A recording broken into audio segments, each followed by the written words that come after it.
Hey everybody, welcome back to Battle Ready Inc. So today's video for you, we're covering a Deva deck profile. Now I myself don't have a whole lot of experience with this, so I went to somebody that has been playing the deck pretty much non-stop here recently. So we're going to take it to him and he's going to walk us through his build as well as just the general idea of the cards he runs as well as the ratios that he runs. Ratios that I wouldn't have thought of, but has been killing it for him.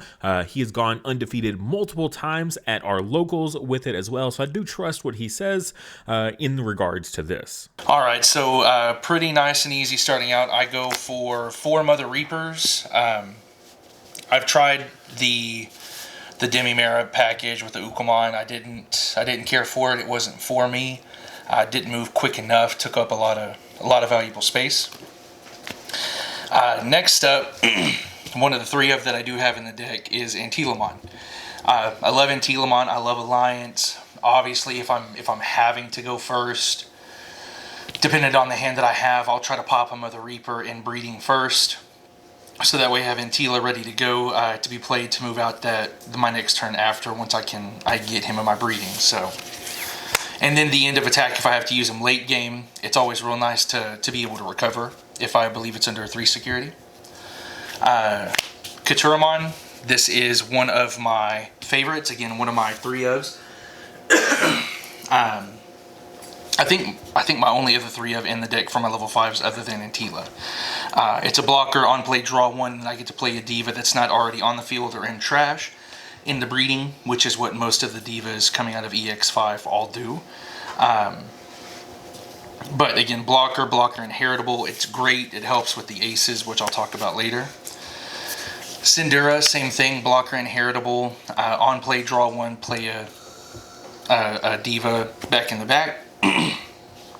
But it gives decoy. Right, so if it's Diva or 4 Sovereigns and Traits, those get decoy with a Sanduramon on the field. Aces, just any of my aces going into a blocker inheritable is always really strong in my opinion. So if I'm playing on the defensive, that's one of my go-to moves. Makuramon, again, blocker inheritable. I love it. The difference with this is it messes up Analog Youth, Cool Boy, any 2-cost Tamers really. If he's on the field and they go to suspend it, it can't suspend. And that's any play cost of 2 or less Tamers can't suspend while he's on the field. So my Melga matchups, my Black War matchups, they're going to have to worry about him if they're wanting to get the benefit off that Cool Boy specifically. But Analog Youth is more prevalent nowadays, so helps in that matchup as well. Excuse me. Next up, another 2 of, we're going to move to the red, Pajiramon. It's draw 1. This is where we start to get some on-deletion effects. If my opponent has a Tamer, I get 1 memory. So most of the decks that you're seeing nowadays, they run at least 2 Tamers. So that definitely comes into play. And the inheritable for all of the reds is going to be a security attack +1. So another great inheritable if I'm on the offensive. Indramon, same inheritable. On deletion is going to be a draw 1. Again, all of these have the on play, draw 1, and then I get to play something in breeding that's not already in trash or on the field. That's a diva. So same thing going there. Nice, I love it, easy. Sandiramon, another one. This on deletion varies just a little bit different. This is delete one of your opponent's Digimon with 5,000 DP or less. So if I'm going in, which I love to do, if I'm swinging for the fences, if I can't go ahead and swing with a Jukalmon and delete something with that one 6,000 DP or less, he dies in security. It's no harm, no foul. Anything 5,000 DP or less is getting popped, so that makes it worth it. So now is when we're getting sparse on the 2 counts. So I run 2 of a Kumbiramon. I think it's the most sensible one to run 2 of because when an opponent's Digimon becomes suspended, I get to draw a card. And that's all turns. So if it's my turn, if it's their turn, if I'm suspending something with my Ebon Wumon, whatever the case may be, I'm drawing a card. If they're suspending for an attack or whatever they need to do, I'm getting to draw a card. I love it. Piercing inheritable, in case I have to go that route, in case I'm wanting to swing over small bodies on board that I'm not able to displace with other means.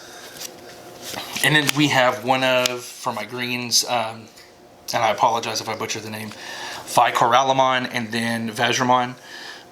For this one, when one of your Digimon deletes an opponent's Digimon in battle and survives, unsuspend this Digimon. So I could swing, hit something, hit security if he lives. If I kill something else with another Digimon by battle, I can unsuspend, extra swing if it comes up. The Vajramon I absolutely love to use because when an option card is used that has a cost of 1 or more, I get to gain a memory. So that effectively makes my loyalty deeper than the sea for free. That helps reduce my my Great Cardinal position card, which I'll show in a minute.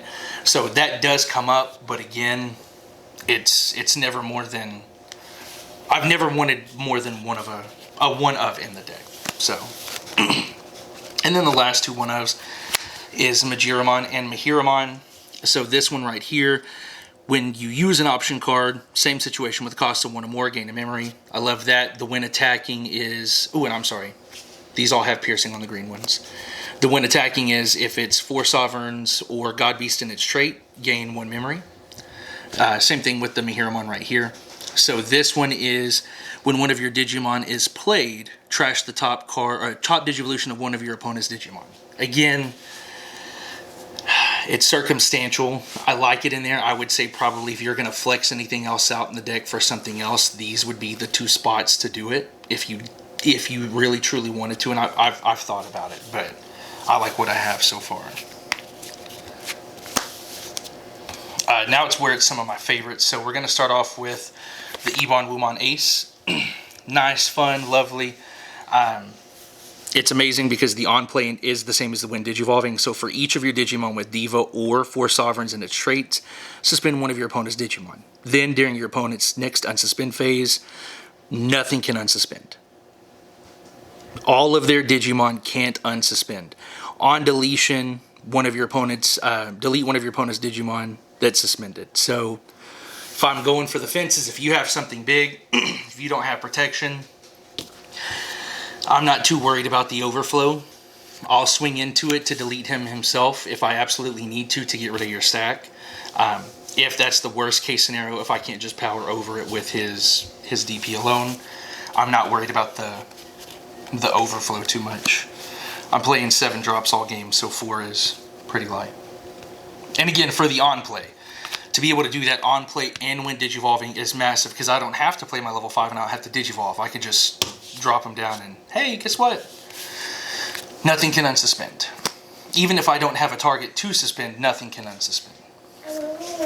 Zhukao Ace, another favorite. This one, I learned a little bit later that it's, or I realized a little bit later that it's not on play and when Digivolving. It's just when Digivolving and when attacking. But by deleting one Digimon with the Diva trait or 6,000 DP or less, this Digimon gains security attack +1 for the turn.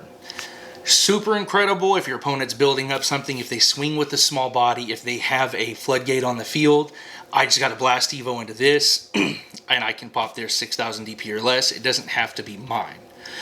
Same thing for the mirror matchup. If I'm playing something that has a Deva or something that's a Deva trait, I can get rid of it, 6k DP or less, and give myself security attack +1, which again, doesn't matter on my opponent's turn when they're attacking, but it can cause problems. This is more of, again, the offensive strategy. Azulong Ace, another 3 of. You notice that there's a repeat situation with that. I love everything 3 of with the exception of the last one. Blast Digivolve, all of these go over Diva for a cost of 3. Blast Digivolve is obviously free. So return one of your opponent's level 5 or lower Digimon to the hand. Then unsuspend one of your Digimon with a Diva for 4 Great Dragons or 4 Sovereigns trait. So that's going to be able to unsuspend everything in my deck. It's going to be able to unsuspend FangLong, with the exception of Mother D Reaper, FangLong, any of my aces, any of my level 5s, everything's on field ready to go. The on deletion, delete one of your opponent's Digimon with the highest level. Similar to Zhukao's, which I didn't touch base on, that's on deletion, delete one of your opponent's Digimon with the highest DP. So again, if any of those die, I'm taking something with me, unless it has some sort of protection. Overflow, I'm not too terribly worried about hitting. This is, I've found great personally in the Melga matchups. because they love to swing with their level 5s. And that's just such a heart stopper to have them swing with level 5, not Digivolve, and then return to hand and the rest of their stack goes in the trash. So helped me out tremendously in my last online tournament. And then the one of, and everybody gives this such flack, and I don't know why. Well, I do know why. It's probably the least useful of it offensively, but defensively, this card is amazing. So it doesn't do anything to stop the attack necessarily, but whenever your security is checked, if the card in that's getting checked is a diva trait, I get to play it without paying the cost. So in a world where most of my stuff is diva traits, I'm getting a free on play. And if it's a level 5, even better, because if I have multiple aces in hand, then I can pop off even easier from then. After my last Ultimate Cup, I'm honestly contemplating this as a 2 of. It goes nice over the blockers, and it's nice just to sit there. I don't have to be offensive with this. This can just be on the field, or I can just hard play it. And it's on my opponent's turn once per turn. I get his effect. So that's probably the one that I do care about not losing on the field if I get him out. Unless I'm going for game, obviously. Then the last of the Digimon, it's a must-have, is going to be 4 FangLongs. Has to be. If you're not running 4 FangLongs, this is my favorite, so give him all the room he needs. If you're not running 4 FangLongs in the deck, you're playing the deck wrong. It's just wrong. It feels bad. Don't pick it up. I don't recommend it. 4 of is what it has to be. His on-play and when attacking is the same thing. So by returning up to 4 cards with the Diva trait or 4 Sovereigns back from your trash to the bottom of your deck, you get to neg 4,000 for each return to the entirety of your opponent's field. My Digimon memory isn't that the best, but I don't think that there's anything over 16,000 DP that exists in the card game thus far. Maybe 1 to 2, maybe a couple of cards, but not much. So most of the stuff just an on play he's clearing out, and if he gets to swing, so even if they build up board, if he lives long enough to do a when attacking effect that next round, if I got trash to return, then it's clearing the field. His other when attacking is for each of your Digimon with the 4 Sovereigns trait on the field, trash the top of your opponent's security stack, right? So if I can get him out fast enough in security control, if I have 2 or 3, Davas on the field, I can swing with him, go through, trash, the top 2 that I'm, depending on how much I have on field, trash those, and then that last check goes through. And then the all turns is amazing because he's not affected my opponent's Digimon's effect. So he can still be hit by options. That'll still do some damage. But as far as returning from hand, as far as, I believe, retaliation goes, all of that, he shouldn't be affected by any of my opponent's card effects. So big body, 15,000 DP. He is a 15 cost, but we have ways to reduce that. Leading into my Tamers, this is probably the one that I'm the saddest I don't have the alt set of, is Analog Youth. Super strong in the deck. Plays very well with my options as well. If I'm having to run my turn first, if I need to hatch, I can hatch depending on what's in my hand. Other than that, I'm playing that for a 2-drop. Revealing the top 3 cards in my deck, doing whatever I need to do. If I can get a FangLong off of it, I don't already have one in hand, I'm going to do it. Everything else gets trashed, which helps in this deck for my option cards specifically. And even if I am doing my, even if I'm having to trash my options, the traits still count as Diva in them, which we'll talk about. So they're not, I'm not losing benefit off those specifically. And then the second part of the Analog Youth, everybody knows, the hatch and egg, gain a memory. If it comes up, it can come up. Usually my breeding area is already filled, so I don't need to hatch, or I can't hatch. I could just gain that memory. But if I don't have anything in there and it's not my turn, if I can get that 1 extra memory off, might as well hatch another Mother Reaper, throw her on field. This guy. I don't know how it's supposed to be said. I say it Jedi, but every time I say it out loud, I want to say it like Forrest Gump. He is wonderful in the deck. I never choose to use his on-play effect, so I don't even talk about it. However, whenever an opponent's level 5 or higher Digimon attacks, By suspending this Tamer, I get to move out one of my cards from breeding to the battle area.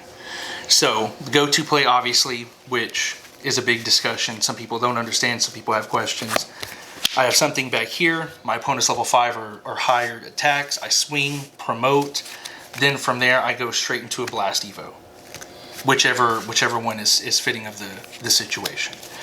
That's the go-to move that helps kind of keep things back where you need them in that back pocket. I originally didn't play Genai in the deck, but I decided to listen to the advice of a friend, put him in there, and at least as a 2-of, he does wonders. I wouldn't do any more.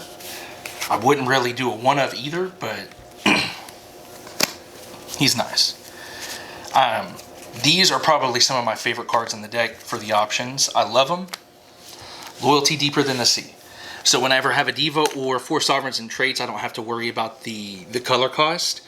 And then what I get to do is I get to reveal 3 cards from the top of my deck, and I can place 1 card from them with Diva or 4 Sovereigns into my hand, or underneath one of my Digimon on the field. Right, so it's the bottom card of one of my Digimon on field.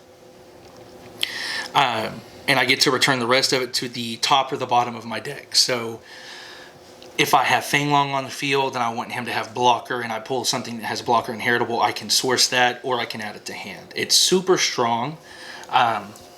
One of my favorite things to do is if I manage to pull this first turn and if I'm going first, is to hatch my Mother Reaper, put my opponent to 1 with a Loyalty Deeper Than the Sea. 1 memory against the deck that you're anticipating to be put. High memory just feels nasty to do to him, and I love to do it because I'm that kind of guy. But it also helps in the matches. I personally didn't realize, I think until the 4th or 5th time that I played the deck, that you don't have to put it underneath the Digimon. You can just add it to hand, and once I figured that out, that changed my life. And then the last card is going to be Holy Beast, Great Cardinal Position. So this is really and truly what is going to make FangLong pop off. Do you have to have it? No. But is it nice to have it? Absolutely. So what this is whenever you have a Digimon with a Diva or 4 Sovereigns trait, again, I can ignore the color cost. When this card would be played, I get to reduce the play cost of it by 1 for each Diva and 4 Sovereigns in my trash of a different name. So that means I can't count off 2 for having 2 of these. It's only 1 for that specific name. That's another reason why I only use 3 Antilamon, and I only use that Antilamon is because there are multiple that will work, but that name is specific. So I can't use EX5 Antilamon and an EX4 Antilamon. It doesn't, or however, you get what I'm saying. So for each one of a different name that I have in my trash, I get to reduce the cost by 1. Then play it, and I get to play a FangLong from my hand for free. So effectively, I'm getting a big boy just doing damage to the field for 15,000 DP and a 15 play cost for at least, let's say, 11. Right, if I have 1 thing engraved. So all I truly need is just 1 memory on my side. Even if I put my opponent at 10, if I have enough in trash, that's going to cause damage. The security effect is I get to return a FangLong from trash to my hand and then add that option to hand. So if I've already gone through a FangLong or 2 and that gets hit in security, he's coming back to hand, that's going with it. So right after it, unless you have an answer to protect your field, he's going to come back, and then his on play kicks in. I've thought about running, and I've tried taking in Crimson Blaze, Heaven's Judgment, those kind of options that'll help. I haven't really found them to do too much for me though, so I like what it is now, but never know with the other stuff coming out. And that's it. That's my Diva build. Awesome. Thanks for sharing.